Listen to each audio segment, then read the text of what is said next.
The two astronauts that you just helped save from space, they didn't get any overtime pay for all that extra time. They got $5 a day per diem. For 286 days, that is $1,430 in extra pay. Is there anything the administration can do to get them, to make them whole? Well, nobody's ever mentioned this to me. If I have to, I'll pay it out of my own pocket, okay? I'll get it for them. Mr. President, I like that. Mr. President, I'll pay it right out of my, is that all? That's not a lot for what they had to go through. And I want to thank Elon Musk, by the way, because think if we don't have him. You know, there's only so long, even though they're in the capsule up there, that the body starts to deteriorate after 9 or 10 months and gets really bad after 14, 15 months with the bones and the blood and all the things that you've been reporting on very well. And if we don't have Elon, they could be up there a long time. Who else is going to get him? And I just want to thank him. He's going through a lot, what they're doing to him. And these people are going to be caught, and they're going to be caught, and they're going to be prosecuted.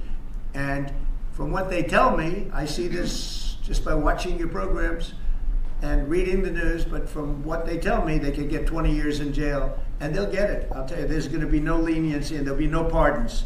I can tell you that right now. And you said Where's my intro? Come on, hey. Be leaders ourselves. Black women are being used by the Democrat Party. All of these socioeconomic indicators are in the negative, particularly for black people. They want mob rule. When Trump was in office, please somebody tell me what act of dictatorship did he perform? She has Donald Trump's hair on top of her head. And she's sitting here talking about brown girl this, brown girl that. Because she's a black woman. They would ask her how to spell her first name and clap like sea monkeys. Oh, yeah. Whoa.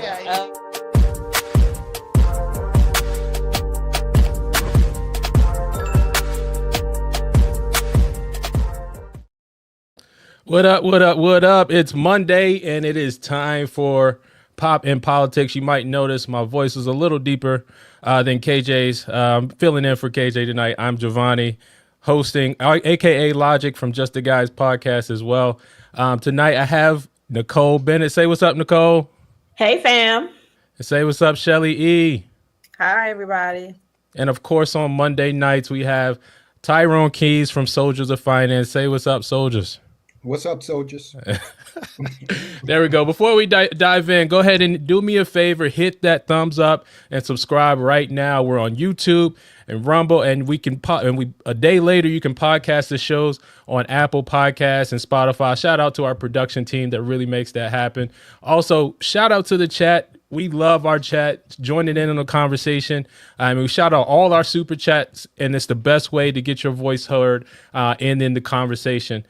This isn't just a podcast. This is a movement of God-fearing, truth-seeking, America-loving people that value freedom. Stand with us and subscribe so we can amplify this rallying call for freedom. Let's go ahead and set it off tonight, guys. Also, Metro Conservative Media, if you go to metroconservativemedia.com, if you think you got what it takes, go to and join the movement, metroconservativemedia.com.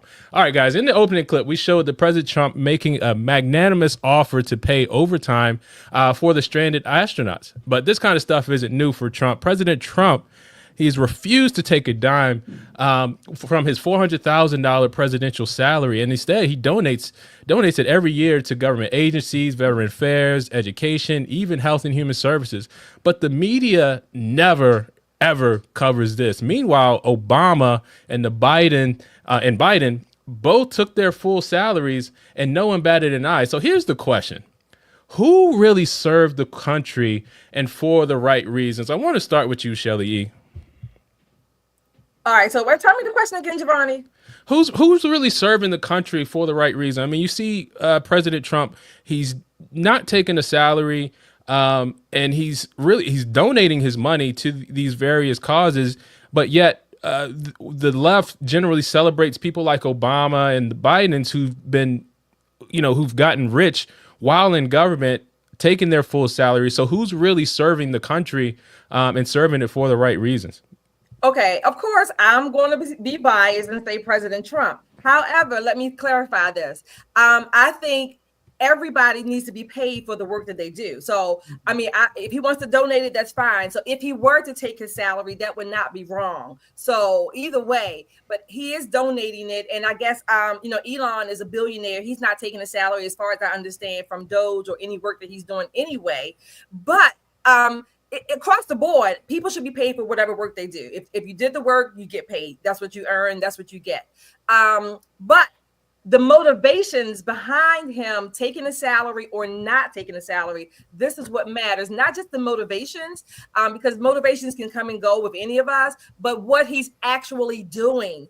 That is what is that's what matters. And that is what the American people, many of us, are seeing. And this is what we wanted. We wanted someone to come in and that would really take helm and do what they said they were going to do, what the American people want and what they need, what's best for our country. And that, my friends, are President Trump, Elon Musk, Marco Rubio, Pam Bondi, all of the above, Tom Homan, let's not forget him, Kristi Noem. These people are doing the job. They're doing the work. Right on. So shout out to Tijuana Border Jumper. Hey y'all, great way to wind down my work day. Shout out to Tijuana Border Jumper for the $10 super chat, and also Red Bucks for the $4.99 super sticker. Shout out. We thank you for the support. And again, if you want to join in the conversation and get your comments read and heard, that is the best way to do it. Just definitely send us a super chat. So Nicole, I want to get you in here. I mean, Donald Trump and Elon get demonized for being billionaires, just outright, just being billionaires. But they're willing to sacrifice and do, give freely of their time and of their efforts. Does that signify anything of why they're serving or the reasons behind it? And what do you say? Are they serving the country for the right reasons as well? Well, I agree with Shelley. Everybody should be paid for the work that they do. It's up to the person if they'd like to donate that money to whatever cause touches their heart. However, I will say this. Elon Musk is probably one of the weirdest, and I mean weird in the best possible sense of the word, one of the weirdest type of people when it comes to money. Many people who have spent time around him have said that he'll sleep on the couch, he'll sleep on the floor. Sometimes he doesn't have a home to go to, so he just kind of hangs around. Like when he first started Tesla, he would sleep in the factory, and we heard the DOGE rumors about that blow-up bed that he had somewhere, wherever they were working. Some people, money doesn't mean a lot. And then there are other people who seem to squeeze the penny until Lincoln's head pops, right? Mm-hmm. It's just a difference in philosophy. I think Trump and Elon both have been around money long enough to know that it's not going anywhere for them. They're firmly ensconced in their wealth. So why not do it for the right reasons? Why not do it to advance the country and to help the people who have been seemingly left behind? So Tyrone, let me get you in here. Look, Obama and Obama signed a multi-million-dollar Netflix deal, and we all know about the properties all across the country, beachfront estates, Martha's Vineyards, all these other things, and the left really applauds it. They celebrate that. Why is it okay to be rich if you're a Democrat, but not if you're conservative? It's funny. Have you noticed that Bernie Sanders, he used to indict millionaires and billionaires, but his rhetoric has changed drastically. He doesn't mention millionaires anymore because he's one with several houses all around the country. So the Democrats, they're hypocrites. Okay. Not only are they hypocrites, but the party is anti-capitalist, and more of them are just incapable of any critical thought. So you've got rank and file Democrat voters who have been programmed to believe that saving their taxpayer money is a problem. All right. Mm-hmm. And you see them out there. I mean, you've got rank and file Democrats who have been programmed to put their freedom at risk. I mean, these are not criminals. These are just run-of-the-mill working people who all of a sudden a switch was flipped. Now they're out there committing terrorist acts. People who haven't even shoplifted a candy bar have jumped into terrorism, throwing Molotov cocktails into Tesla dealerships. If this keeps up, someone is going to be deleted. But this is the modern day Democrat Party. So my advice is don't try to understand them. That's trying to understand madness. Just, we got to keep doing what we do, which is work to try to make things better. There are two kinds of people in this world, those who build and those who destroy. Right on. So shout out to Tijuana Border Jumper again with the $5 super chat. Can somebody go ahead and get that up for me? Nicole for Madam President, praying hands, American flag, and the gold medal. Shout out to Nicole. Right, and then Kung Fu CJ, look at what we have here. Now, shout out to Kung Fu CJ, man. Like, I think Kung Fu CJ is probably MCM's super fan. I see Kung Fu CJ show up on pretty much every MCM show. Just the Guys, All American Talk, and Poppin' Politics, and KJ Christian Conservative. Let me make sure I get that right. But KJ Christian Conservative. Finance too. And Soldiers of Fire, shout out. So the MCM super fan, let's shout out, give it up for Kung Fu CJ. I think I got an applause here. Hold on, do I have an applause here? Oh, let me see her. I think I got it. No, maybe not. All right, but staying in this, because I want to kind of piggyback on what Tyrone was mentioning here. Shelly, does this double standard prove that for the left, morality isn't just about your action, but it's about your politics? So kind of piggybacking on what Tyrone was saying. So how do you respond? I would say that maybe one proof. That's probably one proof. It's a good proof. But again, the left, their politics largely resembles or plays off of the book, the Communist Manifesto, Saul Alinsky's rules for radicals, and things like that. So for them, politics is the goal, is the means, is the end, no matter what. But people keep thinking that the politics has to do with, race first. No, it's not. If your race is going to put you ahead of what the politics is, then damn that, you can be black, brown, white, doesn't make a difference. Don't let the left confuse you. I mean, they cause a lot of confusion and chaos, don't get me wrong, but they're really pretty, what's the word? Cut and dry. They generally follow a playbook. And those are the types of playbooks they will find. Morality for them is politics. Morality is anything other than good and evil, right and wrong. All right. So Nicole, do you have anything to add? Does this prove though, that morality? Because look, this isn't the first time Trump did this, donated his salary. I mean, every quarter or however how often his salary is given, he's had some type of ceremony, and this would happen in his first presidency, but we didn't hear about it. But does this prove that morality isn't about actions, but it's more about politics, according to the left? Well, according to the left, there is no morality, right? There's nothing they won't do in order to gain power and wealth. There's nothing. And if we can't see that in some of the actions that are happening now with people faking these like racial outrages, leaving nooses on their desk, I mean, they'll do anything to get and maintain power, right? This is what they do. Morality for us is a little bit different, especially if you're red-pilled. We come with preconceived notions of what's right and wrong in the world, and we kind of stand on it. But people in between, it's kind of a fluid thing. And I don't think there's really a right or wrong answer to it. I think it really goes according to the person and where they are in their lives. Do they think they're doing the right thing? Absolutely. They think they're doing the right thing as much as we believe we're doing the right thing. It's just the way of getting there, I think, that lands them in prison. All right, right on. So next time someone tells you Trump is really only out for themselves, remind them that he gave back millions to the country. And while Biden, Obama, they're padding their bank accounts, the facts really don't lie, guys. I mean, the hypocrisy does.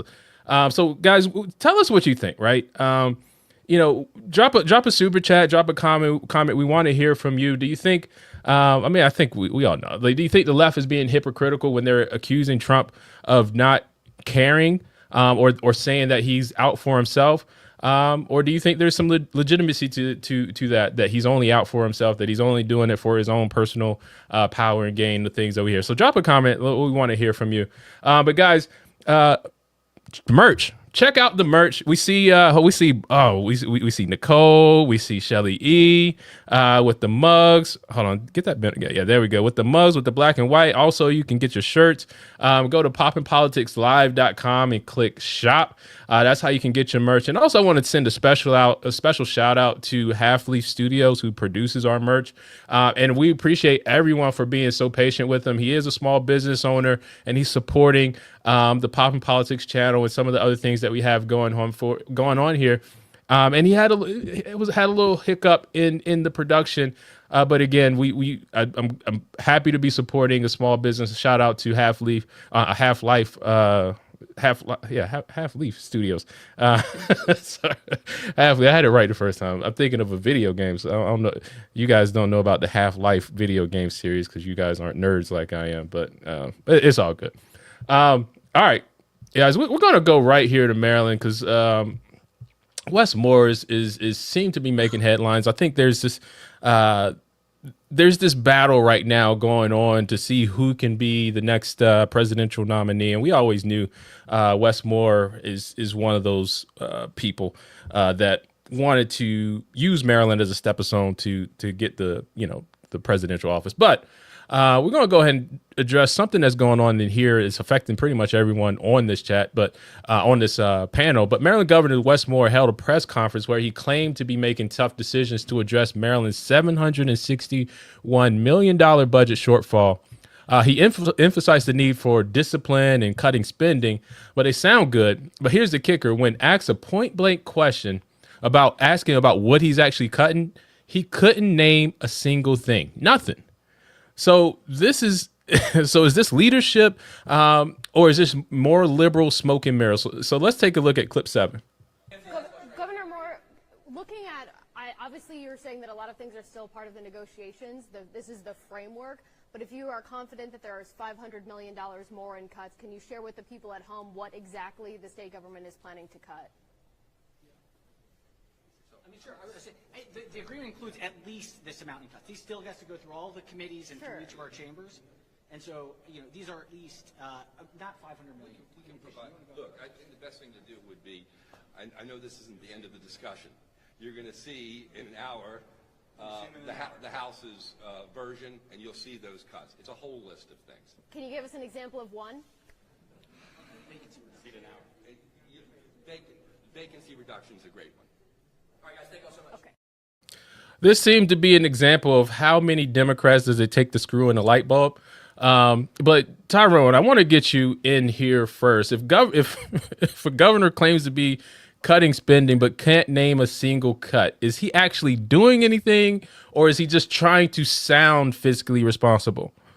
What Wes Moore is doing is he is trying to get to the White House. And look, this is Maryland. This is Maryland's governor. Now, we've got people on this live stream from all over the country, probably folk from outside the country as well. When this guy, which he will, become a candidate for the 2028 race, remember, we're telling you this would be a disaster for America, okay? Three Stooges. I mean, standing there, you mean to tell me that you guys couldn't just say, hey, and okay, by the way, if they ask us what the cuts are, here's 3. Just, there's 3 for you. And then you can say, oh, we're not going to talk about them all. But so not ready for prime time. And he is making, I tell you what, he's not doing much for Maryland, but he is doing wonders for Virginia, West Virginia, and Pennsylvania, because he is driving businesses and residents to other states because he's making Maryland prohibitively expensive. Now, if you want to understand what Maryland is right now and will be for the foreseeable future, just think East Coast California, and you will be right on target. I mean, it's like we're we used to be California like light. There was some things, but now we're like California Pro Max or something like that. Like it's the top of the line version of California we can get. But Shelly, Is this another example of Democrat leaders over-promising and under-delivering, and saying the right thing while doing absolutely nothing? Yeah, that is an example. But interestingly enough, he didn't even have to pretend to lie to Maryland. He could have said anything because Maryland, he's the governor, and most of Maryland is still going to vote the way they vote. So, but interestingly enough, they couldn't even come up with a lie. They couldn't even come up with something that was asinine, or they didn't. They looked like idiots. But what they are really playing their hands, again, like Tyrone said, for the next election. He could give a damn about Marylanders. He's just trying to look good and sound good.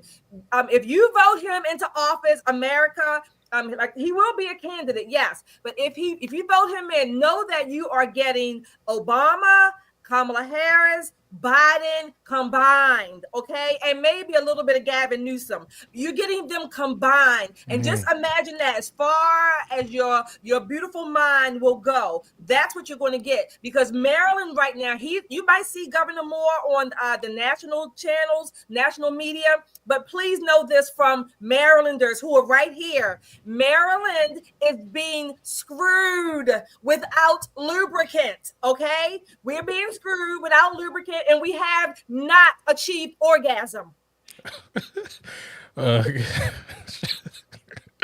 Shelly always dropping the bombs. Hold on.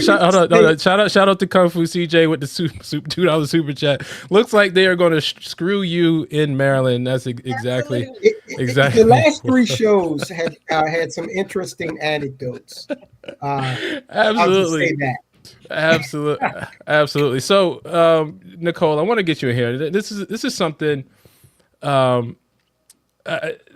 when President Trump got elected, I heard of this concept called burrowing in, where the instead of being these kind of high rank positions, so to speak, in the bureaucracy, Biden would kind of disseminate, more of the minions into either local government or further down in the line to kind of keep some of the the ideology alive. But with that in mind, we've seen this nationally with Biden, now locally with Moore. Why is it so hard for the left to be honest and about fiscal responsibility? And is this another example of that burrowing in where these leftist policies and about finance, fiscal responsibility are being still just infiltrated and forced among the states? Yes, this is a prime example, a textbook example of burrowing in. Because in that clip, the one thing that you didn't notice, that most people didn't notice, was the lieutenant governor standing there quietly, staring off into space like she hadn't had a thought in years. But she's next man up. She's next man up. This is why, people ask us to pray for our leaders all the time. I pray that nothing happens to this man because she doesn't even know what day it is. She's in a whole different space, has no idea what's happening. And one thing you can say about Moore, that's a positive thing, right? I'm back from vacation, so I'm trying to be on a positive vibe. The most positive thing I can say about him is he's being very diligent about becoming vice president of the United States. He's been to California. He's been to Democrat training camp. He's doing all the right things to do that. But as he leaves Maryland, we have to watch out for the plants, the people that he put in certain positions that are going to drag this state under over and over again. He started with $5.5 billion surplus. A happy state, a working state where we overtaxed, yes, but people really weren't that angry about it. Here we sit now, 338 tax increases later and counting. Millionaires are fleeing this state like you would not want to believe. Regular people are fleeing. You can't even register your car here. It costs a couple of $100s to register your car. Yeah. And Virginia is a hop, skip, and no taxes away. People are leaving, and he doesn't give a damn. Maryland is broke, and it's his fault. Absolutely. I'm gonna say this. Sometimes the hood be ahead of the game, right? So Maryland passed the law, right, where you can't, you can no longer have the Virginia tags, and then Virginia made it so you have to have registered insurance or something like that. But because the hood already had all these Virginia tags flying around, riding around the city, but it seems like, man, they a little bit ahead of the game. So I want to go ahead and get to some super chats here real quick. It's always going to be a black market. Yeah, right, absolutely. That proves that those policies are hurting the poor first. Exactly. Absolutely. And more profoundly. And when that was brought up to him and said, the average person who has an average vehicle is going to pay 4 times as much now than they did to register their car last year. He said, well, we have a payment plan. Well, what the hell? If I can't afford it, I can't afford it broken up into little pieces either. I can't afford it. But you know what I can do? I got my baby mama best friend live over in King George, Virginia. And she's going to let me use her address. And I'm going to get me some Virginia tags that doesn't even require insurance and drive these streets. Yeah. And drive these streets. So there we go. Like the hood keeping us informed. So shout out to Tijuana Border Jumper. No thumbs down to the poor man's Todd Bridges. Hold on. All right. So shout out to Robin Haitala, super with a $9.99 super sticker. We appreciate that. Thank you for that support, Robin. All right, Craig, Gina Clegg. People only interested in power and money don't work for free and don't keep showing up when folks try to unalive them. Ooh, very good point, Gina. Scrapping beauty. Thank you. So the Scrapping Beauty with the $10 super chat. Vote in primaries to get these people out, and that's so important. That's very, very important. Chris Jones with the $5 super chat. Shelly, my girl, you are top notch. Okay. She is. Ding, ding, ding, ding, ding, ding. Do you know how down bad you have to be the poor man's Todd Bridges? Damn. All right, guys. I want to ask one more question on this. I want to ask one more question on this subject real quick though. Because we do see a lot of people in the comments on like Instagram and these places, they're pushing back and they are starting to see a bit of outrage. Now, are we seeing the end of the believe all Democrats era now, or do we think that's over? No, I don't. And I say no.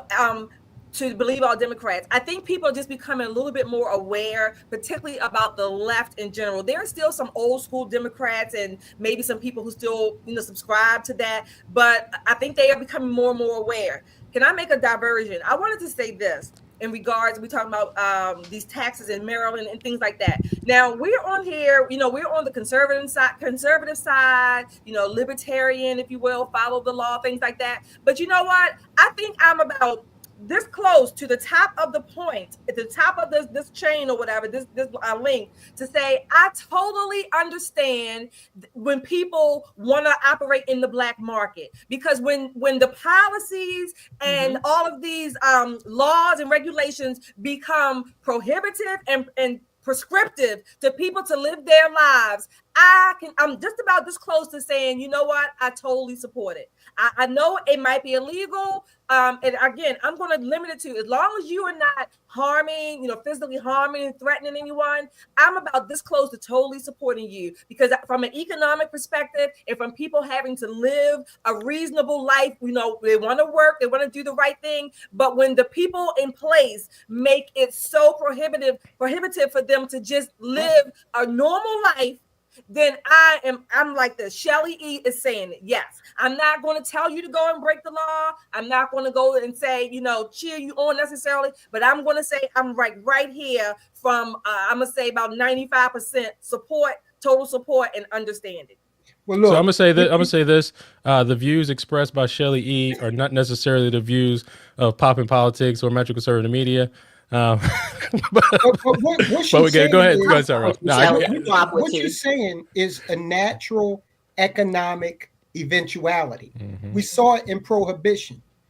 We see it in cigarettes, drugs. Okay, when you make something so restrictive, when the government makes something so restrictive, then naturally it's going to form a alternative market. I'm not going to call it a black market. I'm not going to use their language.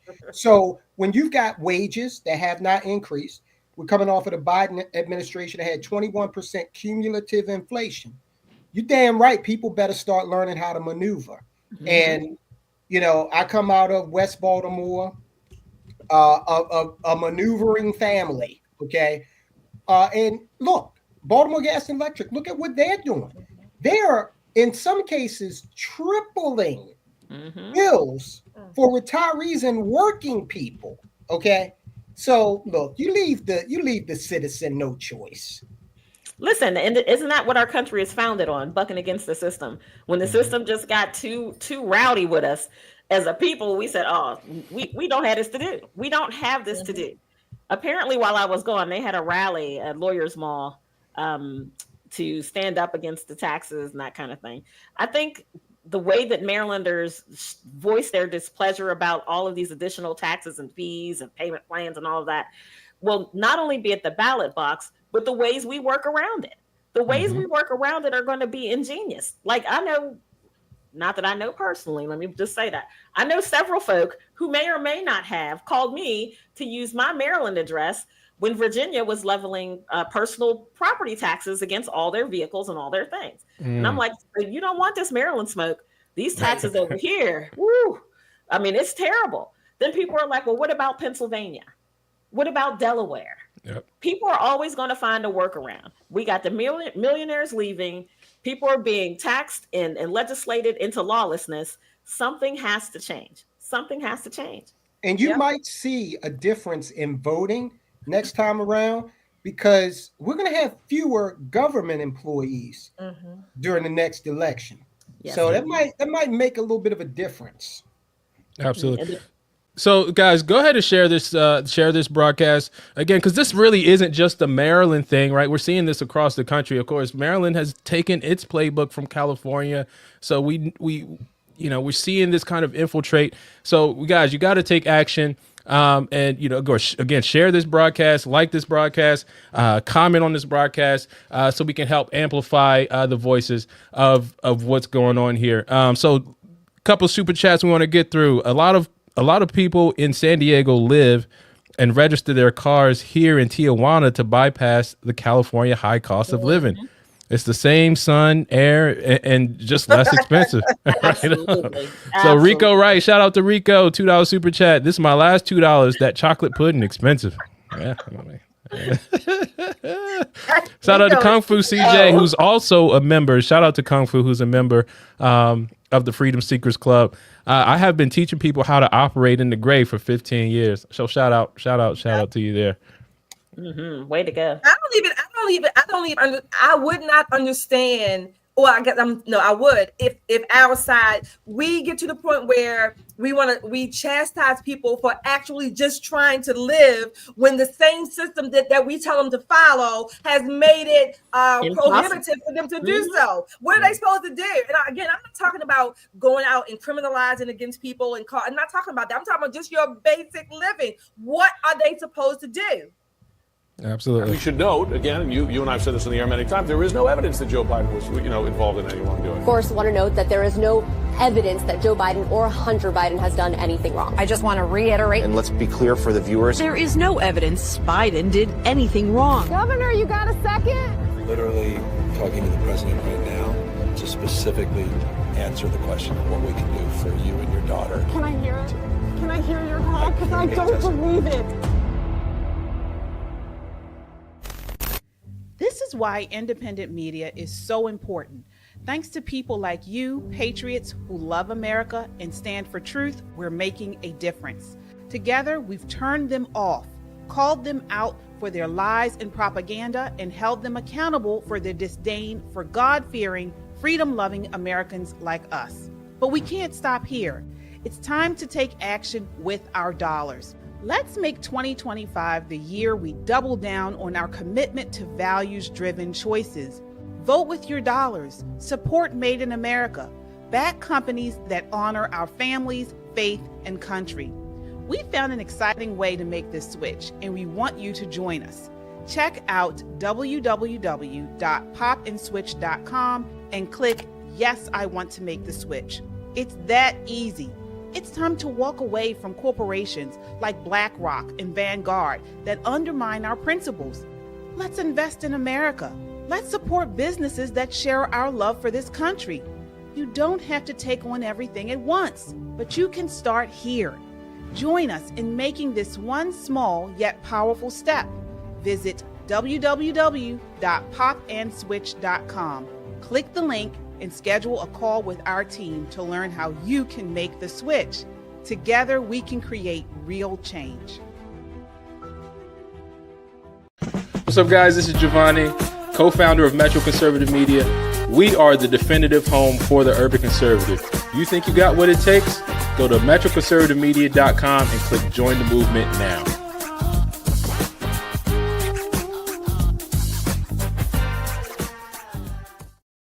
Hey, look, Mom, I'm on TV. That was me. That was me. Hey, guys, welcome back to the show. Hey, we got a lot more to cover. We appreciate y'all hanging out with us on a Monday night. Again, I'm Giovanni, a.k.a. Logic, the host of Just the Guys podcast. So make sure you follow all the Metro Conservative Media productions. Hit the like button on Poppin' Politics. Hit the like button on Just the Guys. Hit the like button and subscribe on KJ Christian Conservative, as well as All American Talk. Guys, Metro Conservative Media, we have programs pretty much going almost every day of the week now. So shout out to Metro Conservative Media, what we're doing. So yeah, there we go. So everything, we have shows going on almost every day of the week now. So shout out to what we're doing. So let's shift gears a little bit. The leftists are crazy, right? We all know this. So a leftist woman in New York thought it'd be a great idea to snatch a MAGA hat off a man's head until she face planted trying to do it. Another day, another public meltdown from the tolerance and love crowd. Let's look at it. Can you go ahead and play clip 2 for me, production? That's why he won. Because people like you. That's why he won. That is why he won. Because of people like you need to stop it. Let him live. Bro, just like, bro, chill, bro. You're okay with that? He's a racist. I'm so okay. How can I be racist? He's a racist. Okay with it. If you fucking voted for Trump, you're a racist. He's a racist. How can I be racist? No, he's not. Leave him alone. Doesn't watch the news. You realize he was a Democrat. I'm highly educated. Oh, are you? Then why are you wearing that hat? Everything's going up for I don't know how long. The Democrats been running New York since who knows how long. But then Trump comes in and just takes over. All right, well, this is my style. I hope you enjoy the hat. Oh, she took a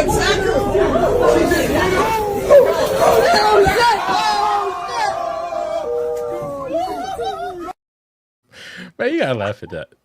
That's never not going to be funny. That's always going to be funny. Absolutely. So, Shelly, what does it say about the state of our culture that wearing a MAGA hat is seen as provocation, but physically attacking someone for it gets shrugged off? Like, what does that say?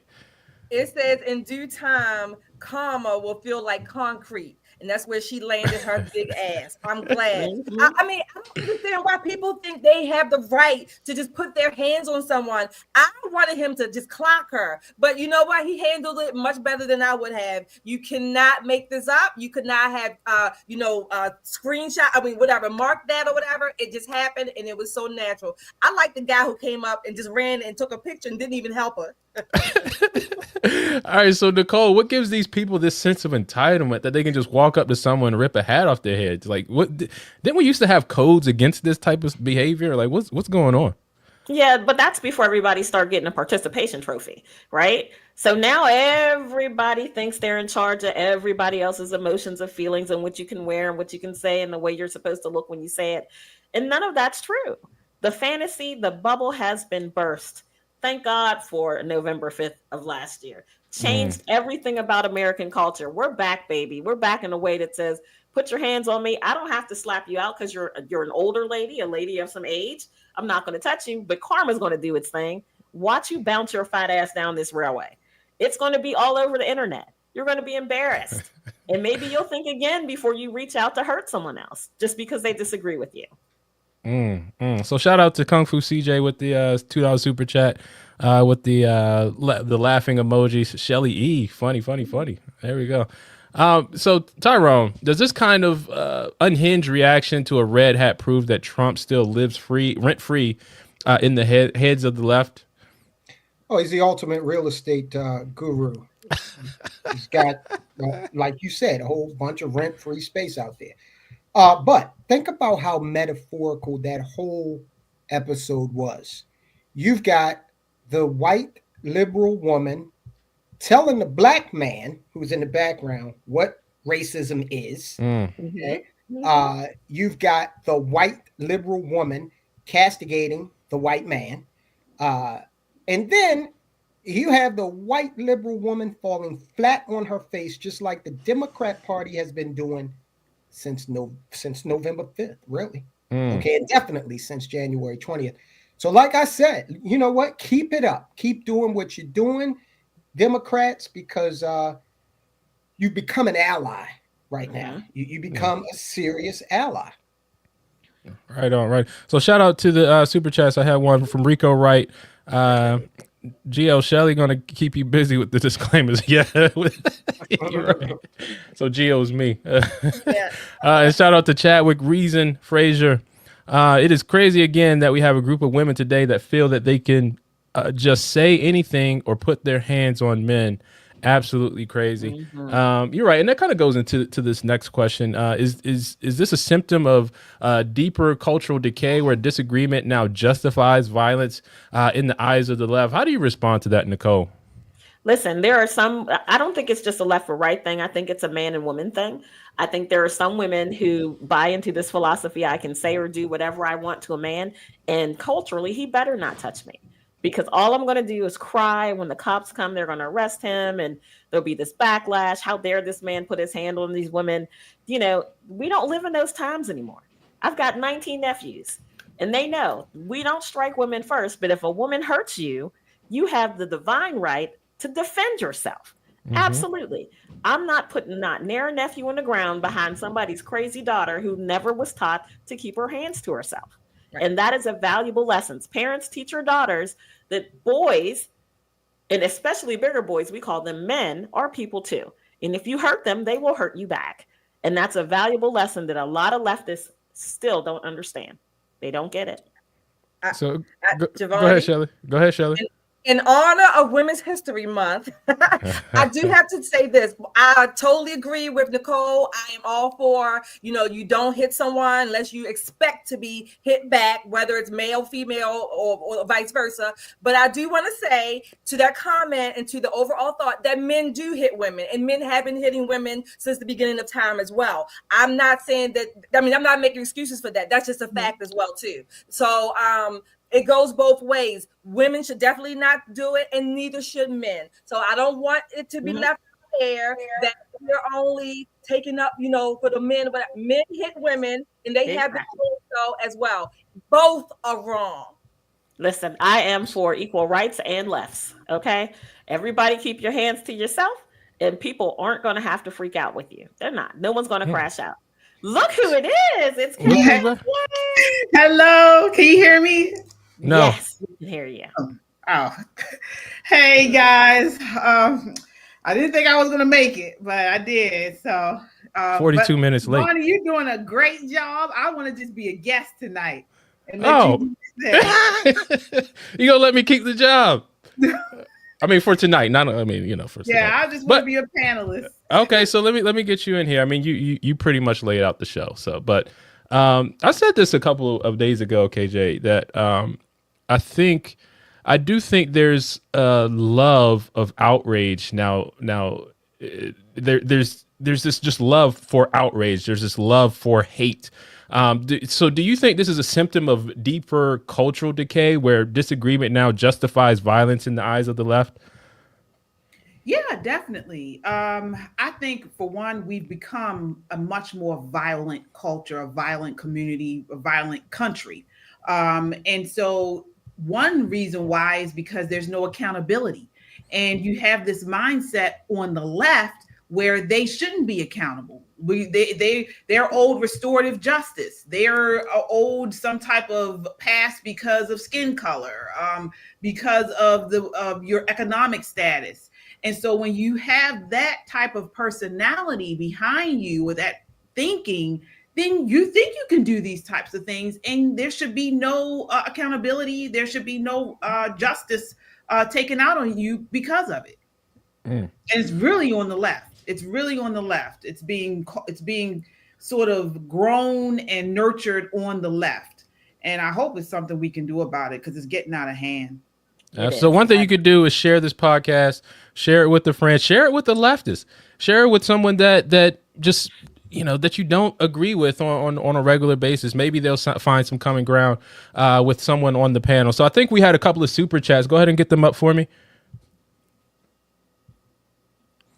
So John Phillips, demonetized, say, hey, Nikki Nicole, and a bunch of kissy faces. Kiss, kiss, kiss.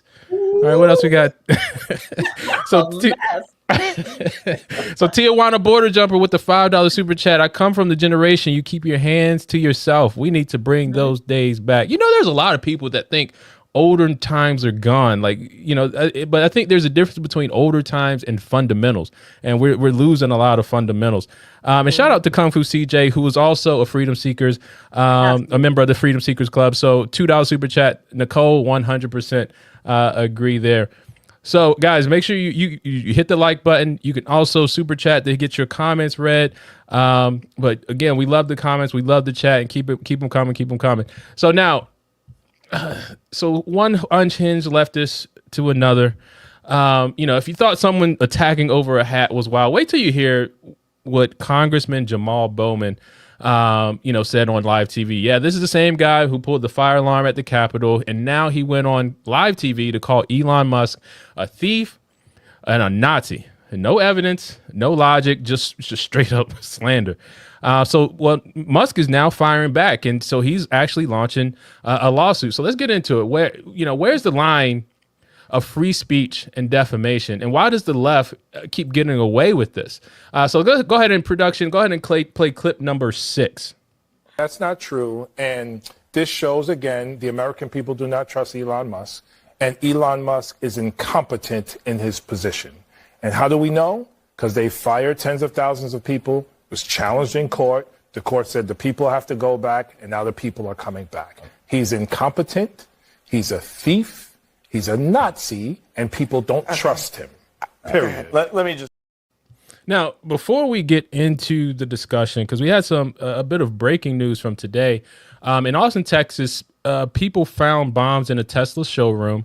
These incendiary devices were taken into police custody with the help of the Bond Squad. Elected Democrats own this terrorism. They're lying about Elon. They're smearing him as a Nazi and encouraging actions against Tesla despite mass violence their activists have perpetrated against Tesla cars, showrooms, and owners. It's beyond irresponsible at this point, and the party as a whole still hasn't denounced these acts of terror, and neither have their elected officials. As a matter of fact, Jasmine Crockett even went on to say that, March 29th, which is allegedly her birthday, she wanted to take down Tesla Day or something like that. Now, Shelly, let me start with you. Where should the line be drawn between free speech and defamation? And did Congressman Bowen cross it? I repeat, free speech is free speech. You can actually say whatever you want, but I think the consequences should be drawn when you are threatening someone. Again, libel and slander, defamation. We have laws on the book to handle that. So I don't blame Elon Musk for initiating those legal aspects if that's what he chooses to do. Free speech. It does not have to be speech that we agree with and or like. Okay, it doesn't even have to be true. So it's just free speech. Again, of course he's wrong. He's making this stuff out. He has like you said, no proof. What has Elon stolen? What does he need to steal? Why? If anything, he's stolen opportunities for the left in the Democratic Party and even Republicans, whomever is committing the fraud and the corruption in our government. So he's stolen, quote unquote, those opportunities from happening, the ones that we know about so far. Mm-hmm. So I think we got a couple of super chats before I get you up here, Nicole. I thought we had a couple of super chats. Yeah. All right. So Tijuana Border Jumper. I love the message of the show way before I knew it was from Baltimore. Yes. Let's spread the message countrywide. So shout out to the $5 super chat from Tijuana Border Jumper. And Ronette Brown, $2 super chat. Hello, everyone. I'm late. Late. I'll watch later. All right. So you can always replay it. You can also podcast it on Apple Podcasts or Spotify. We post those podcasts one day later. So if you missed the live show, you can go the next day and we'll have those episodes available. But also you can just watch it on YouTube or Rumble. So Nicole, why has Nazi become the left's go-to insult for anyone they disagree with politically? Even a guy who builds cars and rockets. I think the Nazi thing is the last bastion of egregious behavior that they can find that they haven't cozied up to. One of the things that Democrats like to do is they'll say something is a horrible, horrible, horrible thing until they need it. And then they really love it. And then when it falls out of favor, it's horrible again. Like billionaires. They love billionaires. Billionaires have funded their party. And then when they lost the election, billionaires are bad people. Now that they realize they're going to need billionaires, they're saying, well, there are some good billionaires. They do that with everything. They play with language. But calling Elon a thief, right? On national television, not he's been stealing things in a vague kind of way, but saying flat out, he is a thief. He is a Nazi is actionable. Shelley's right. You have the divine right to say whatever you want to say.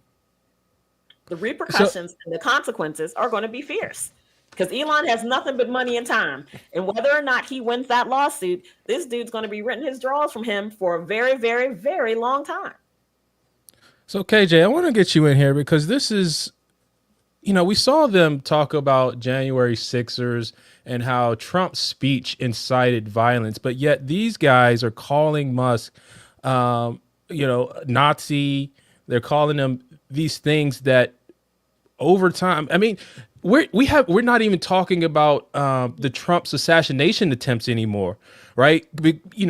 All of these things. So why is it that no one on the left is really outraged about these things or not using that same energy that they brought for Trump inciting violence on January 6th and to what's going on, what's actually happening with Elon Musk and the bombs and the Tesla's blowing up and all these why what's up with the double standard? Why are we seeing this?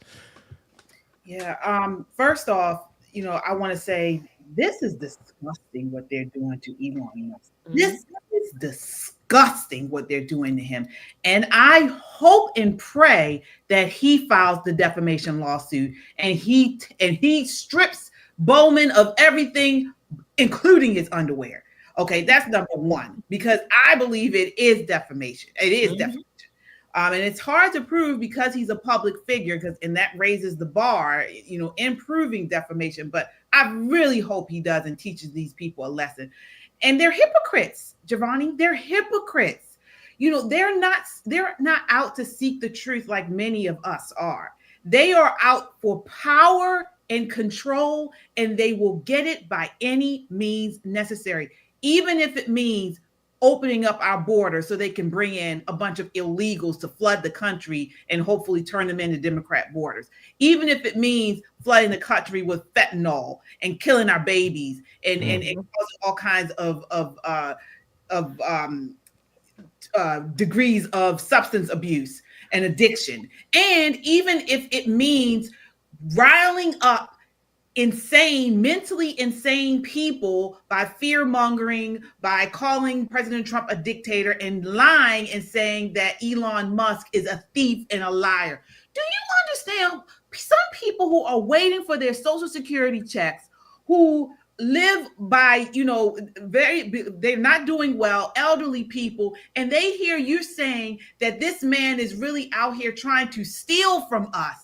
Do you know what that means to some people? They think that their lives are going to be over. Not saying that they should be depending on this money like that, but there are a lot of people in this country that are. So if they're out here believing these people, what they're saying, then it can cause them to be enraged and do crazy things, which we are seeing them do all over the country.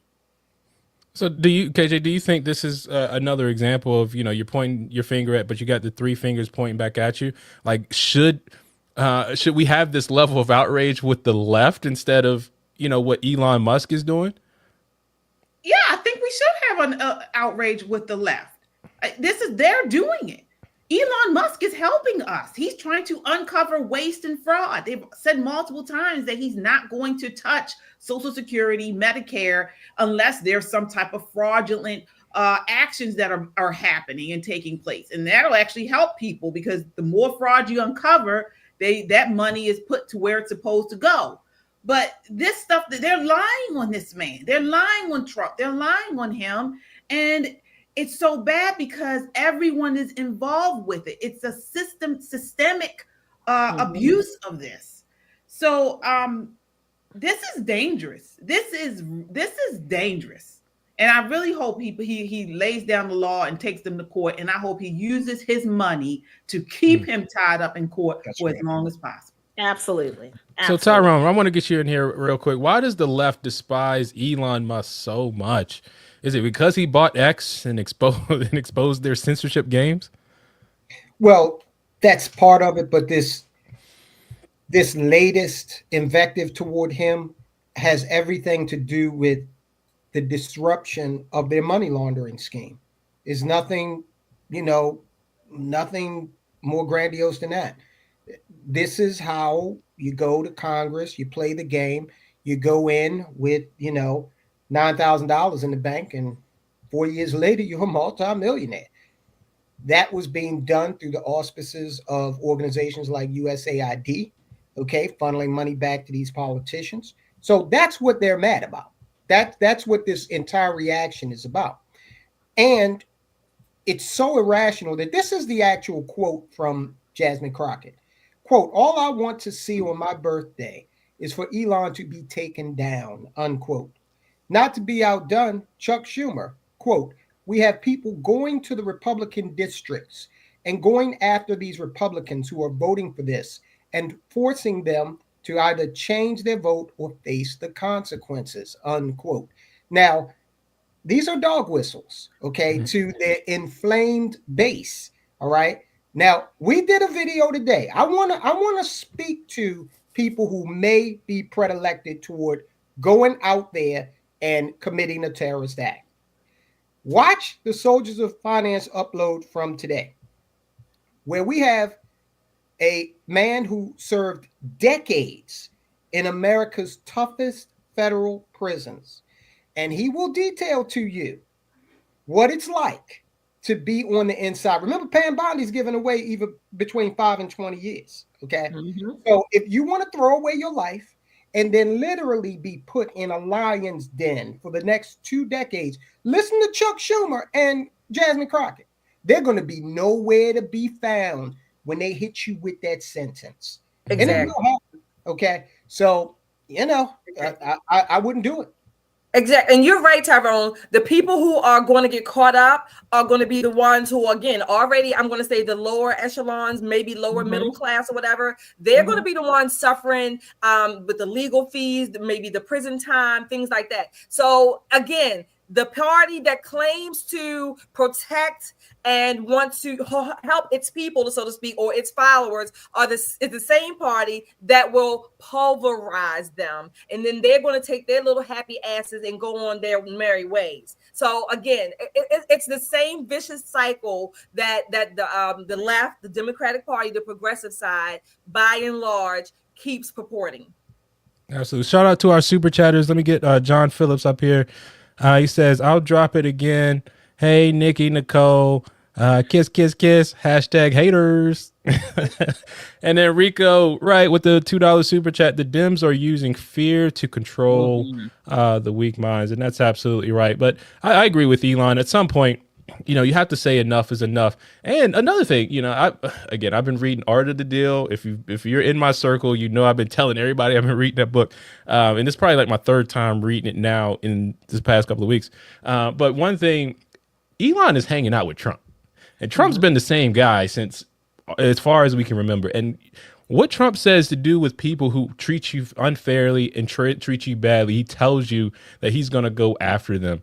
So look, this is my personal observation with Elon. Elon's missing a father figure. Trump, he's hanging around Trump.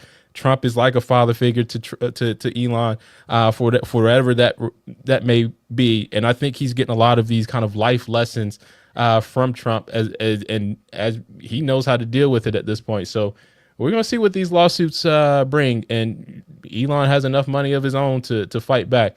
And we want to have enough money of our own to be able to fight too. So make sure you guys like, share, and subscribe to this. Grab some merch because that helps support what we're doing here. You can also go to metroconservativemedia.com and join the movement if you think you got what it takes. But go to poppinpoliticslive.com to shop. There's our merch stores there. And also, if you want to switch away from BlackRock and these mainstream corporations who control the food and drug industry, the chemical products, all this stuff that that are no longer made in America and shipped overseas.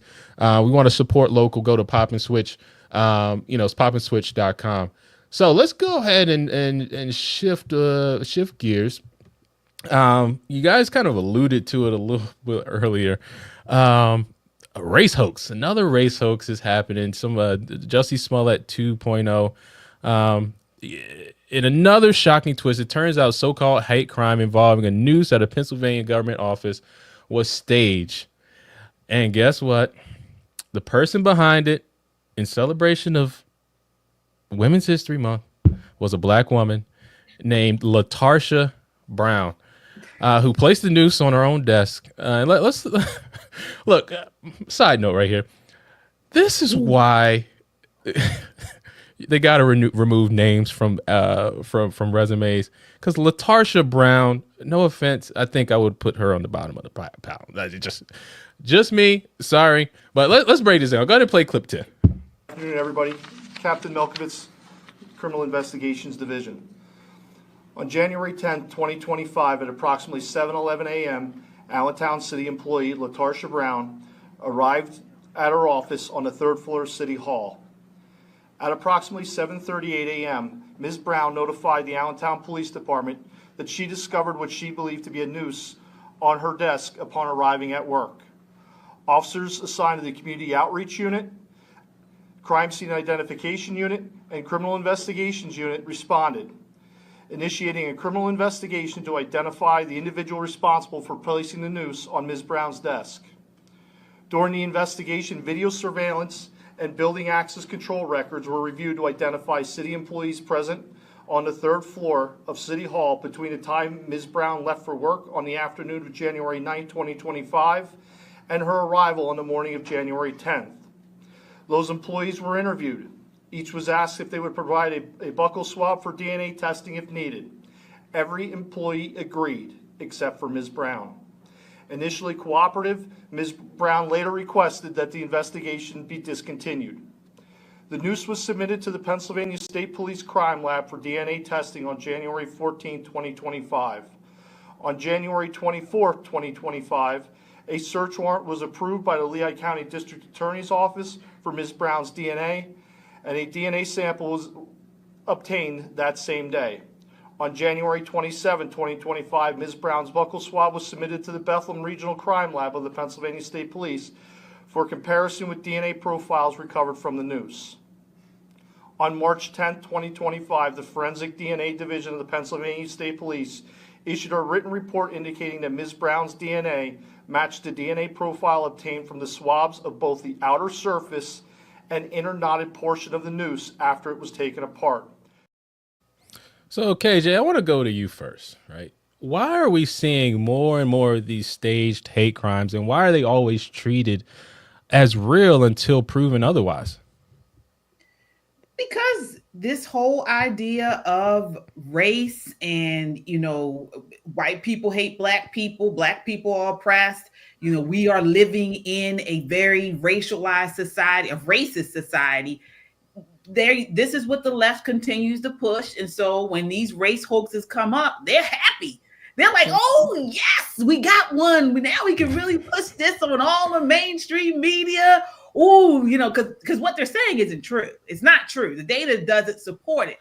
But if they get something like this, then they can milk that cow all day long. And this is exactly what they did. And I hope LaTarsha Brown I hope she goes down in history for this, Because did you guys see all the media, and they had Black people out there protesting when this first came out?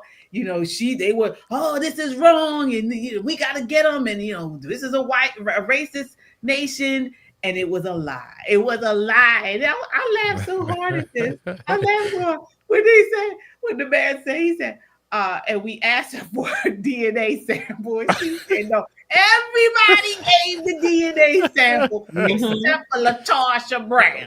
LaTarsha. Poor LaTarsha. Shout out to Tijuana border jumper Jesse Small Loser 2.0. Go ahead and get that up for the $5 super chat. Man, I think he's trying to reach a donation goal tonight. What do you say, guys? I think I don't know if he has a self-proclaimed goal on what he's trying to get, but hey, we love it here. Rico Wright, $2 super chat. The poor man's Todd Bridges is 100% right. And he's talking about Wes Moore. But man, all right. What, going back to what? Nah. All right. So what, Shelly, what does this say about the current cultural environment where victimhood is seen as currency? Yeah. It says a couple of things to me. Number one, that the media proliferates it. Number one, and once it goes around the world, that lie, or the lie, if you will go around long before the facts come out. So the facts kind of have to catch up to the lie. That's number one. So the media is a part of the, I guess, a culprit, if you will, part of it. Number one. Number two, I think it was Wilford Riley, his book, Hate Crime, Hoaxes, something like that. I think I may have the title wrong, but in his book, he talked about a lot of these hate crimes, at least up to that point, where he researched in less than a third of about 350. So less than 100, or give or take 100 or so, were the only ones that were true. So more than 2/3 were not, right? So that's just the hoax. That's just kind of like the average, if you will. So that's number two. Number three. One of the key things that I see when I hear these things, one of the things that I kind of always take the skeptic side, because there seems to always be, it's a Black person in a noose. Some kind of way, it's a Black person in a noose, right? And I'm thinking, number one, once it comes out that they are lying, if it's so much racism in America, why do you have to create these hoaxes? I mean, because if it's as much racism as you claim it is, then it's going to be just falling on you. You don't have to go out and put a noose on your desk or hanging from a tree. I mean, it just doesn't even make sense. So these are some of the key things that I see when I hear these things. Again, like in the law, you're innocent until proven guilty.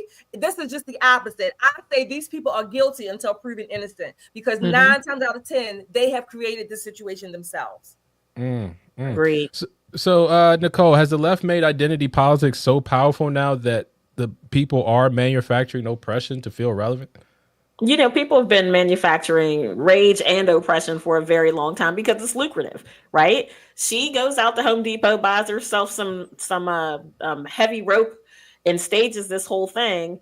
And she's not going to be charged with the hate crime, although Ronette from the chat is correct. She should be charged with the hate crime.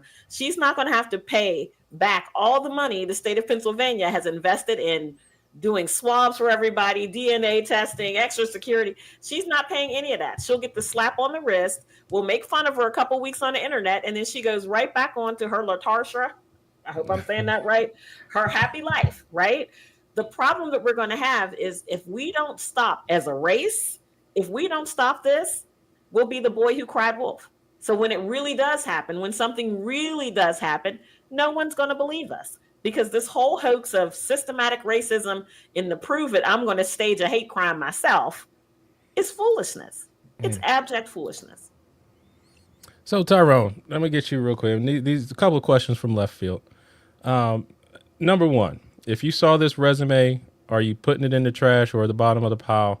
And two, what is the emotional attachment with Black people in the noose? Well, to answer your first question, no, I would invite LaTarsha in for an interview. But when I see the weave, now that's going to give me pause. Okay. In fact, I think that we should probably have some kind of congressional hearings, because I believe that something's in that weave, man. And maybe they make the eyelashes out of the same thing, and it's seeping into the nervous system of some of these people. So we got to look seriously at that. And so, what was your second question? What is black people's emotional attachment to anything? Anytime there's a noose involved, we can go rally cry. Like, what is the emotional attachment to the noose? Hey, you got me. And you remember, because Jussie, he tied a Jussie, what was the racer name? What was the racer's name? Yeah, Buddy? Buddy? Oh, right. Oh, the guy from NASCAR. Yeah. I know you're talking about. I guess Bubba Wallace. Bubba Wallace. With a name like Bubba Wallace, you're doing this kind of stuff. I guess that they believe it's a highly recognized symbol. You know, Kunta Kinte got his foot cut off with an axe, right? So if you put an axe on the desk, not many people are aware of that reference, you know. So you gotta shoot for the fences. Go for the noose. Gotta go real high. Yeah. And as soon as you hear a noose, it makes you think about hanging. You know, hanging Lynching. from a tree. Absolutely, You know, lynching. It's a visceral thing. Right. You think about it. Okay, we've come so far as a nation, right? We've done all of these things to try to level the playing field, to work harder than everybody, show our worth, prove that as a nation we've grown up from those baby days. And here some jackass is dropping a noose on this girl's desk, and it's LaTarsha Brown. And she's out here just minding her business, getting her weave done, right, Ty? Getting her lashes on. And come to find out, the only person in the building who's unwilling to take the DNA test was her. Yeah. That's her. I mean, it's going to start becoming like, if someone claims a hate crime, it'll be like when a woman is found dead, they always think it's the husband. Or if, a husband's found dead, they always think it's the wife. That's what's going to happen. They're going to be subject or suspect number one until proven otherwise, like Shelley said. Can you imagine if this was done to you? We would feel like, damn, I can't even report this. You know? I can't even say anything about it because it's such a trope now. Yeah, it is becoming a trope now. Hey guys, we're gonna take just a quick break. Go ahead and play that ad for me, production. Go ahead. We should note, again, you and I have said this in the air many times, there is no evidence that Joe Biden was, involved in any wrongdoing. Of course, want to note that there is no evidence that Joe Biden or Hunter Biden has done anything wrong. I just want to reiterate. And let's be clear for the viewers. There is no evidence Biden did anything wrong. Governor, you got a second? Literally talking to the president right now to specifically answer the question of what we can do for you and your daughter. Can I hear it? Can I hear your talk? Because I don't believe it. This is why independent media is so important. Thanks to people like you, patriots who love America and stand for truth, we're making a difference. Together, we've turned them off, called them out for their lies and propaganda, and held them accountable for their disdain for God-fearing, freedom-loving Americans like us. But we can't stop here. It's time to take action with our dollars. Let's make 2025 the year we double down on our commitment to values-driven choices. Vote with your dollars. Support Made in America. Back companies that honor our families, faith, and country. We found an exciting way to make this switch, and we want you to join us. Check out www.popandswitch.com and click Yes, I want to make the switch. It's that easy. It's time to walk away from corporations like BlackRock and Vanguard that undermine our principles. Let's invest in America. Let's support businesses that share our love for this country. You don't have to take on everything at once, but you can start here. Join us in making this one small yet powerful step. Visit www.popandswitch.com. Click the link and schedule a call with our team to learn how you can make the switch. Together, we can create real change. What's up, guys? This is Giovanni, co-founder of Metro Conservative Media. We are the definitive home for the urban conservative. You think you got what it takes? Go to metroconservativemedia.com and click Join the Movement now.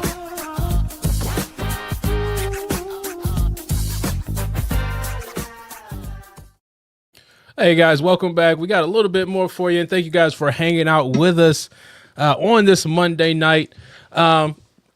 Make sure you hit that like button, subscribe to Poppin' Politics. Again, we're live here. At least, well, I'm not generally on the show. Filling in for KJ, even though she showed up late. But make sure you subscribe and hit that notification bell for when Poppin' Politics goes live Monday nights, Wednesday nights, and then Friday or Saturday, depending on how they're feeling. But that's why you need to hit the notification bell so you know when they're going live. It will be in the evening, Friday or Saturday. But Monday, Wednesdays, and Friday or Saturday, just join in the conversation. And we love all all the fans. Shout out to those people that have been with us since day one. People that have been in the chat and supported us since we had 0 to 1 subscribers all the way up to now where we are here at over 150,000 subscribers. So shout out to everyone that's been with us along the way, and shout out to the new people that you're just joining. You've been here for a month, 2 months. Shout out to everybody, man. We really appreciate the support here at Poppin' Politics and Metro Conservative Media. Again, like I said there, we are the definitive home for the urban conservatives. So we're growing and amplifying urban conservative voices. So if you think you got what it takes, go to metroconservativemedia.com and click on join the movement.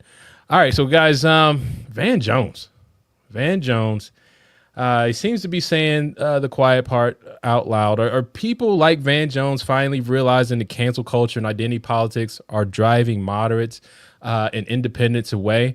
Why does the left constantly divide people into groups, white versus black, male versus female, rich versus poor, and then act surprised when unity fails? Is this a result of decades of pushing grievance-based politics instead of focusing on values and act solution?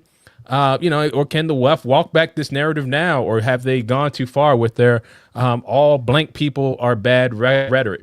But now Van Jones is speaking out, but will Van Jones be attacked by his own side for even daring to call out, this insanity? So go ahead and play clip number 8. If progressives have a politics that says all white people are racist, all men are toxic, and all billionaires are evil, it's kind of hard to keep them on your side. And so we might want to think about, if you're chasing people out of the party, you can't be mad when they leave. And maybe if we had a different politics, we actually said dignity for everybody, everybody's respected, and we need you, more people might stay. So you see Van Jones there. So KJ, why does the left constantly divide people into these groups? And then, when the unity fails, be acting all surprised? Yeah, well, we know we've talked about this many times on the show, how this is the Marxist narrative to divide people based on race. It's no longer dividing the working class and the proletariat against the working class. It's more about race, and they're doing this to divide us all. And so this is their MO. I think they're not going to stop. I think they're going to continue to do this because this is on par with a worldly agenda, a one world order agenda. So they must divide us by race because that's the way that they want us divided across the world in order to eventually push one world order. And I think this is what they're going to continue to do. So shout out to Kung Fu CJ with the $2 super chat, who's also a member of the Freedom Seekers Club. Congratulations on 150,000 follows. Yeah, we appreciate that. Were there any other super chats? I thought there was one more. If not, we'll keep it. All right. Shelly, are people like Van Jones finally realizing that cancel culture and identity politics is driving moderates and independents away? To a degree. But I think your other part of your question was talking about, are they safe? Well, Van Jones and Stephen A. Smith are slightly safe because they have the right skin color. So the left is not going to attack them based on skin color because they're still a part of the left or the Democratic Party, so to speak. So they're a little bit safe. But people like Bill Maher, they're going to come after him. And because he doesn't have the same skin shade, okay? So this idea of race, and I'm just using race in the sense that they use it because I normally say we're just one race. There are different ethnicities. But for the sake of the left, they will always use race because it's one of their mainstays. It's one of the things that the concepts that has worked to divide people since the beginning of time. Okay, so it works. So in that sense, they're doing what works. It's logical to do what works, to keep doing what works. So, but so more and more people again are waking up. But the Van Joneses and the Stephen A. Smiths, as long as they have the right skin shade, they're going to be a little bit safer than your Bill Maher types. Are you sure about that though, Shelley? Because we've seen people like get called out for, especially black people, like myself included, that get called out for being on the wrong side, right? Yeah. You know, people like, but they are still on their side. We left that side. So we're called the coons and all the other names, whatever. So we left. So we're no longer with them. Van Jones and Stephen A. Smith, they're calling them out from their own side. So again, if they leave, at the day that they leave, what does it say? Let the door hit you where the good Lord split you. They will have all kinds of coons and Uncle Toms, whatever, on their backs just as much too. All right. So Nicole, in response to Van Jones, is this a result of decades of pushing grievance-based politics instead of focusing on values and actual solutions? Because now, from a political perspective, I know you're in, in kind of ingrained in politics and things like that. It kind of add on to this question: is the Democrat Party or is the left, are they missing values and solutions right now as well? Are they missing? Yes, of course they are. But their go-to has always been divide and conquer, right? We are easier to control when we're small groups of people instead of larger groups of people. Groupthink works really well in small groups. If I can impregnate a group with a thought that says, peanut butter is better than chocolate, and that group firmly believes that peanut butter is better than chocolate, and then I break that group up into smaller other groups and then plant them other places, you will see peanut butter sweep across the nation like a wildfire. Democrats have been doing that since their inception. It is the way that they move. They don't really necessarily value the opinions of the people that are their constituents. They really don't. If nothing is proven that to us, that we take a look at, they're still doubling down on foolishness now after being shellacked in every possible way politically. It is what they believe works. And sooner or later, they'll find the right messaging. They're throwing everything against the wall. Eventually something will stick. And what you'll see is small pockets of Americans being force-fed that idea. And then that group broken up into smaller portions, and like a virus, it'll sweep across the nation. We've got work to do in making people believe in themselves and not so much in groupthink. I think that's one of the things that the Republican Party has not done well yet, but I think there's plenty of space for us to try to get it right this time. All right. So Tyrone, can the left actually walk back this narrative now? Or have they gone too far with their all blank people are bad rhetoric? Do you think we'll see a calm down in that, or do you think they're actually going to double down even further on this all blank people are bad? No, they're going to double down, and that's why on this one I disagree with Shelley. I think they are. If Van Jones keeps on talking that way, they're definitely going to come after him. Now, I always, and I've done this on the show before, I've compared it to a slave wanting to leave the plantation, right?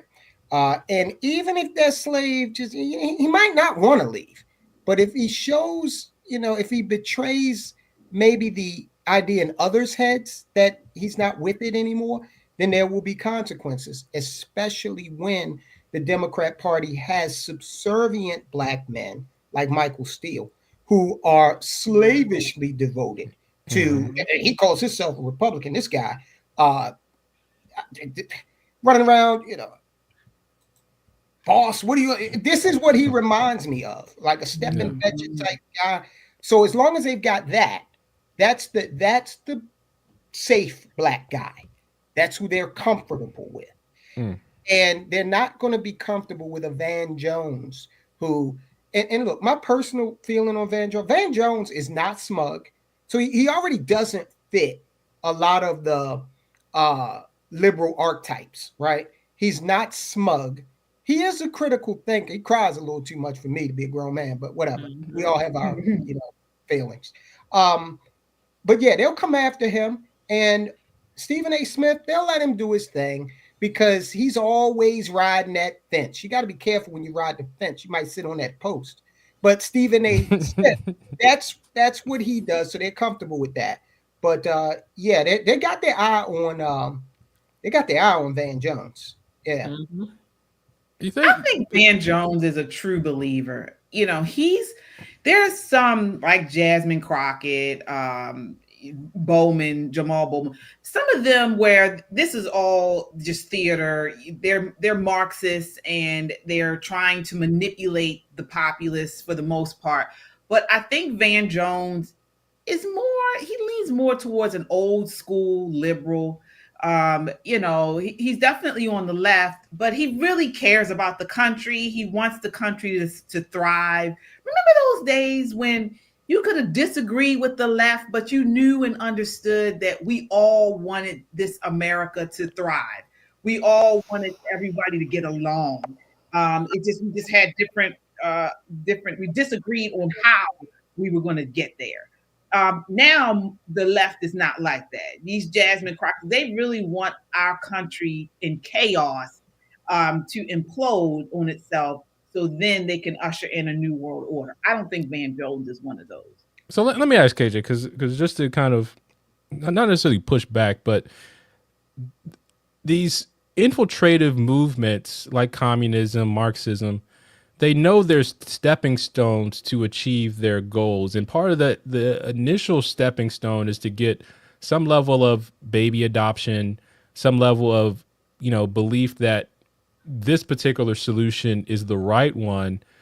So they kind of adopt the leftist way of thinking, the Marxist way of thinking, with the hope that it's going to, solve the issues that the country's facing. But the communists and those that are running or behind the curtains know that this is a stepping stone to get to their goals. Like, how do you kind of differentiate people that, where you're saying there's a true believer versus someone who, say they want the best for the country?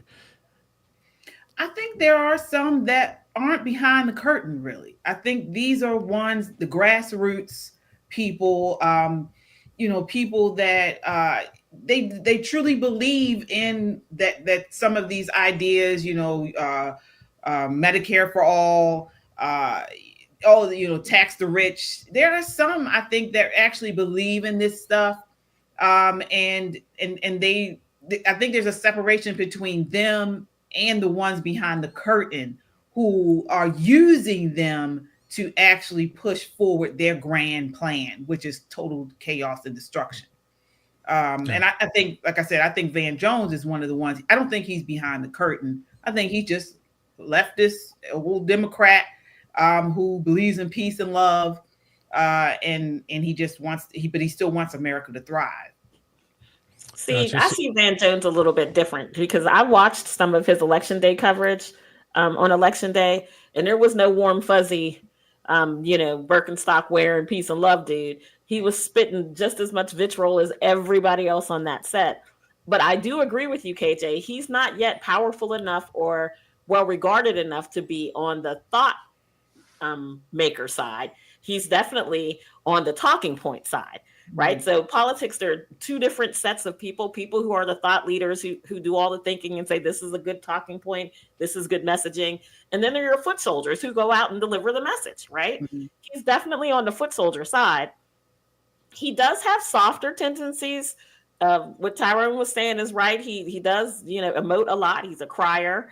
And I think that makes women feel like he's much friendlier, much softer than he actually is. But go back and watch that election day coverage and see him lose his shit when he realized. I think he really did. I mean, I'm not saying I do think he believes what he's saying. And when Trump won, I think he was one of the ones that was broken. I mean, yeah, he crashed out. Mm-hmm. Yeah, emotional, broken. I mean, they feel like this is the end of the world, the end of the republic. I believe he truly thinks that Trump is President Trump is a problem. It's not good for the country. Right. Yeah. Right. It's not good for the country. Right. But I don't think all of them believe that. I don't think Jasmine Crockett, I don't think Pelosi, Schumer, they know that I don't think they truly believe that President Trump is bad for the country. They're using that fear and things like that to push people like Van Jones over the edge. Yes. So all right, so shout out to Tijuana Border Jumper. I think we got a couple of chats from him, super chats. Smart people like Shelly E know there's only one race, the human race, and a bunch of emojis there. And I think we skipped one from Kung Fu CJ saying she is being charged, referring to LaTarsha Brown. So yeah, she is being charged with the hoax there. The hoax, hate crime hoax, whatever. So real quick, because we're getting to the end of the show, guys.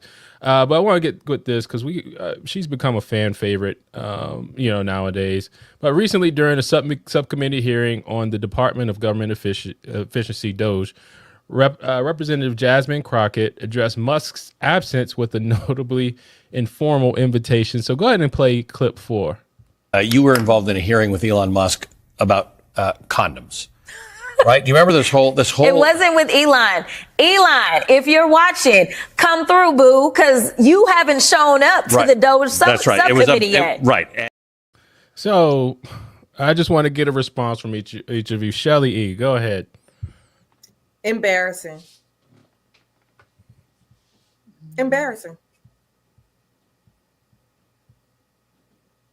KJ.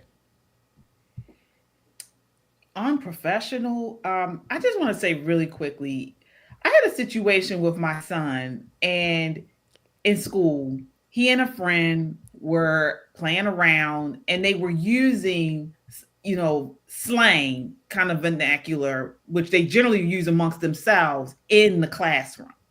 And the teacher didn't like it, and she sent home a note.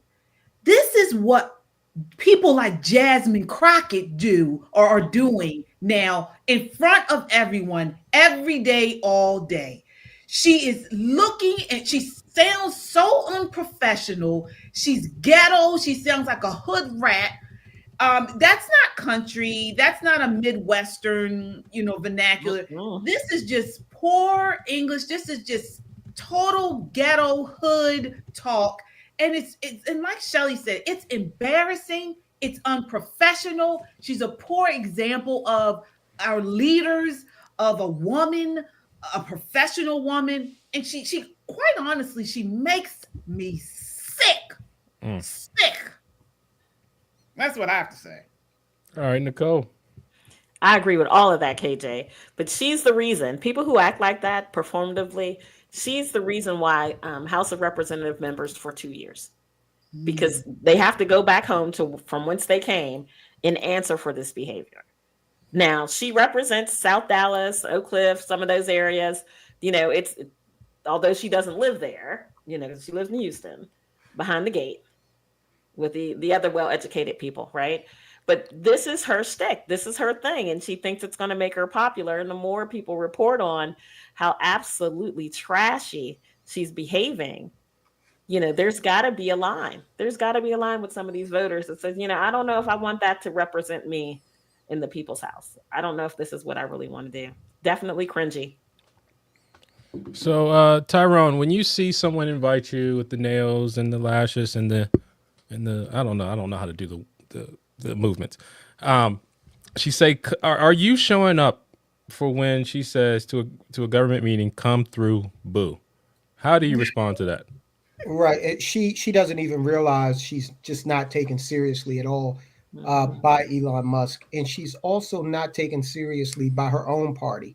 They put this thing out here looking at folk. It was a poll, basically. And the poll showed you what the Democrats think of possible contenders for 2028. She didn't make the top 10. Okay. She was somewhere between 2%, 2 and 2.5%. So basically her family participated in the poll, or maybe she participated several times. But think about this. When they need a step and fetch it, stereotypical character to come out and do duck lips or to sashay up hallways in Congress, they call on her. When they need some sass, okay, when they need black girl magic and the head movements and the teeth sucking, that's what she's good for. And that's it. And she's too stupid to be able to realize how she's being played. Yeah. Now, y'all said the era of the black woman was over in the Democrat Party, and I said it's not. But I didn't say that it was. And she proves that it is. That poll proves that it is. Yeah. Well, what she's about to get played out of her position is with AOC. Now, AOC is there. She is gradually. She's the one out on tour with Bernie Sanders, and they're creating a good amount of people coming out and seeing them. But AOC, she's that balance between, rah-rah, socialist Democrat, and she still maintains some type of composure. Remember when the squad was out and they were out campaigning, she wasn't with them. Right. She when they came out with when they initially came out with all the anti-Semitic stuff, she didn't go. She was the only one who wasn't out there beating that drum. Yep. So she seems to be, I mean, again, I would never vote for her, but she seems to be separating herself somewhat from this squad of stooges. And so they say, send out the donkey first. Jasmine Crockett, let her make a fool of herself, but rally up the ghetto people and the dummies in the Democrat Party that don't really, need substance and truth to come out and vote. They just like somebody they can, I guess they can. They used Jamaal Bowman and Cori Bush in the exact same way. Yeah. Where are they now? Yeah. And you know what? To all of your points, I was going to say not so much the opposite, but I was going to say this: Jasmine Crockett is not even a Michelle Obama like. I'm saying I didn't vote for. She wasn't running, but I wouldn't vote for Michelle Obama. But she's not even, if you want to call her classy, if you will, like Michelle Obama is revered in the Democratic Party, particularly by Democratic black women. Jasmine Crockett is not even at that level. So again, like you said, they're using her, and I call it almost like a minstrel like type. Yes, she's a clown. Send out the clown, but the clown is taking swipes at Ted Cruz already.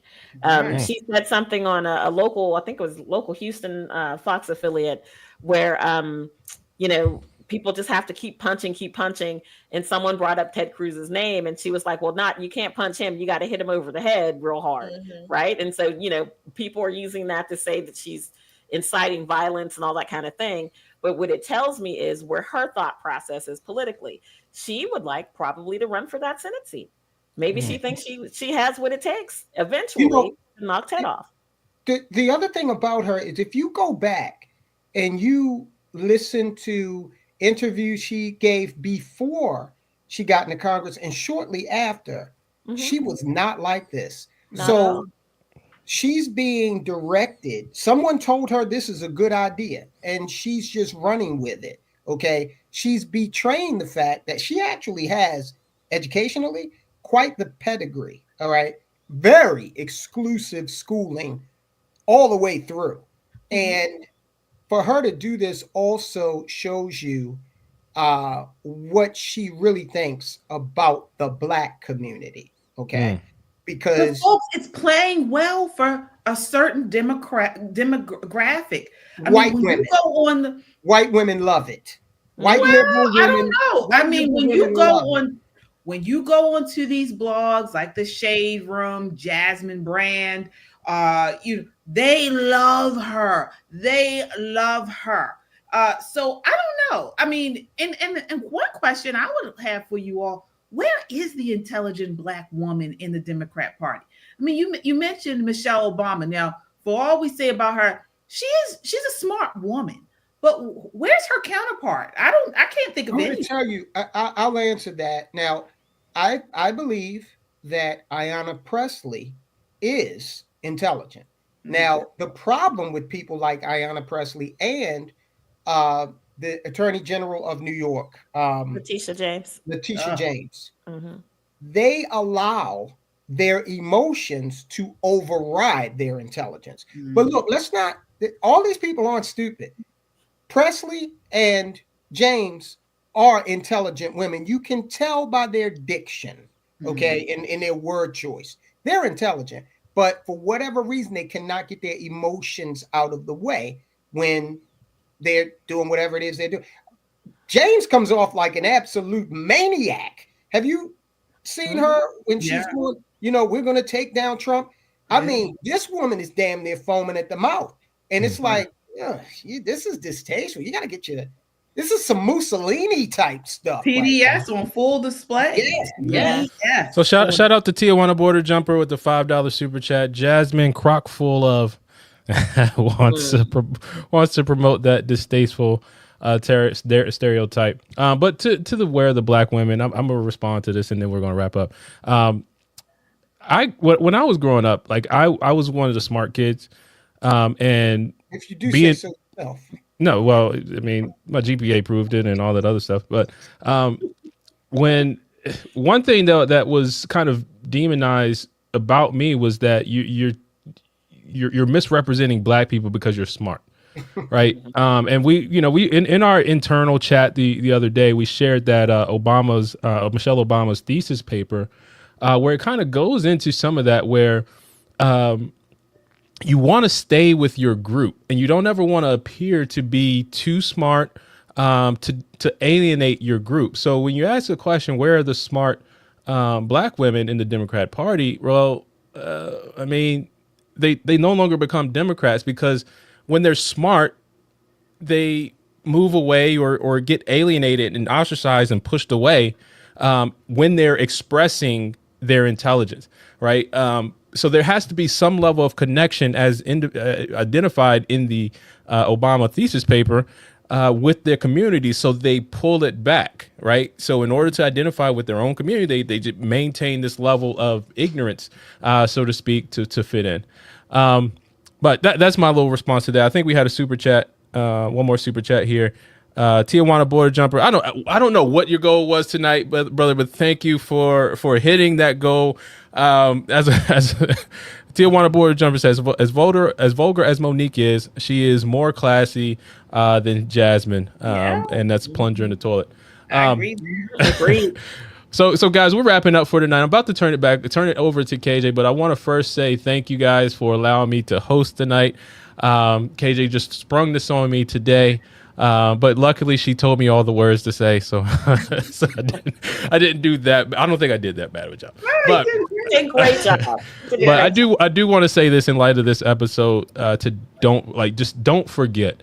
We talked a little bit about Wes Moore today. We talked about with Jasmine Crockett, and it's really been on my mind recently about how short these news cycles are. So when it comes to election time, we forget about these things that are happening right now. We're no longer talking about the fact that there was multiple assassinations attempts on a former president and current president's life. We're not talking about all these actual bomb instances that happened where the Tesla was blown up in front of the hotel in Las Vegas. So guys, my point is, don't forget these things when it comes back time to be in that voting booth. Remember who's raising your taxes. Remember who's making it hard for you to live. Remember who's saying that your kids shouldn't be educated in the best schools. Remember who's doing that when it comes back in time to make those decisions. And also get out and attend these meetings, your school board meetings, your council meetings, your state delegate meetings, all these sessions, because your voice really matters. And good. Thank you guys for supporting the show tonight. I'm gonna turn it over back to KJ. And thank you guys. You have a good night. So KJ. Okay. All right. I'm so happy I was able to make it in and chat with you all tonight. We will be back on Wednesday live in the studio at 8 p.m. So certainly, again, if you haven't done so already, hit that like button, subscribe, and hit the notification bell so you know when we go live. All right. And I know you've shouted out a couple times, Giovanni, the other shows here on the Metro Conservative Media Network. But of course, we have tomorrow is the All American Talk Show. You can find them at All American Talk. So they will be on tomorrow at 6:30 p.m. Then it's me back on Thursday. No, it's tomorrow. Yeah, that's right. Then Wednesday, we are back popping politics right here at 8 p.m.